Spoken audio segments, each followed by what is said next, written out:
নমস্কার বন্ধুরা, আবারও আমি চলে এসেছি নতুন একটি ভিডিও নিয়ে। আজকে আমি গিয়েছিলাম রানী মুখার্জির দুর্গাপুজোর ভোগ খেতে। তো ভোগে কি কি ছিল আজকে আমি তোমাদের সাথে সেটাই শেয়ার করব। প্রথমে ঢুকেই দেখি এ তো রাজকীয় পুরো ব্যাপার। এখানে প্রায় 800 জনের মতো বসার ব্যবস্থা ছিল এবং দুপুর 3টে পর্যন্ত কিন্তু ভোগ পরিবেশন করা হয়। এখানে দেখুন স্টেজও বাঁধানো হয়ে আছে রাত্রিকালীন অনুষ্ঠানের জন্য এবং নতুন নতুন সঙ্গীত শিল্পীদেরও নিয়ে আসা হয়। পুরো হল রুমটাতে না এসি লাগানো রয়ে আছে যাতে সাধারণ মানুষের কোনো সমস্যা না হয়।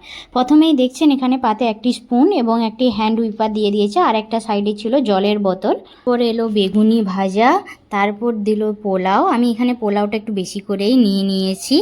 আর তারপর ছিল তোমার ডাল, এটা ছিল ছানা ডাল, নর্মাল ডাল নয়। তারপরে ছিল ফুলকপির একটা তরকারি। ফুলকপির তরকারিটা খেতে কিন্তু খুবই দারুণ ছিল। শুধু ফুলকপির তরকারি নয়, প্রত্যেকটি খাওয়ার এখানে খুব সুন্দর ছিল। মানে আপনারা যারা এখানে মুম্বাইতে থাকেন তারা কিন্তু রানী মুখার্জির দুর্গাপুজোয় একবার আসতে পারেন, এখানে খুব সুন্দর পরিষেবাও আছে।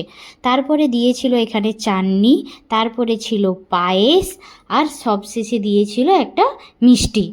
আর সবশেষে দেখি এখানে রানী মুখার্জি এসেছিলেন। কেন এসেছিলেন ঠিক আমি বলতে পারবো না, হয়তো কোনো পরিচিতির সঙ্গে দেখা করতে, কিন্তু তিনি এসেছিলেন। আর ভিডিওটি কেমন লাগলো অবশ্যই জানাতে কমেন্টে ভুলবেন না কিন্তু।